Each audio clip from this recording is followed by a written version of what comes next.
Ересектерге қарағанда балалардағы эпилепсияның өзіне тән ерекшеліктері болуы мүмкін. Яғни, ұстамалар классикалық тырысулармен ғана емес, сонымен қатар басқа да жасырын түрлері болуы мүмкін.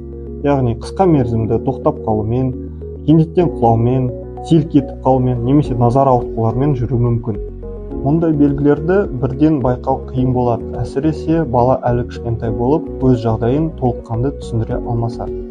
Балалардағы эпилепсияның себептері әртүрлі болуы мүмкін, яғни генетикалық бейімділік, туған кездегі травмалар немесе инфекциялар болуы мүмкін. Кейбір эпилепсия түрлері жасы ұлғайған сайын жоғалып кетуі мүмкін, бірақ кейбір эпилепсияның түрлері ұзақ уақыт емдеуді қажет етеді.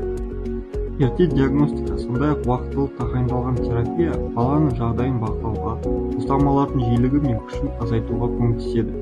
Емдеуді ертерек бастау баланың дамуына кері әсерін тигізбеу мүмкіндігін арттырады. Мамандардың қолдауы, дұрыс ем және ата-аналардың назар аудару эпилепсиямен ауыратын балалардың толыққанды өмір сүруіне көмектеседі.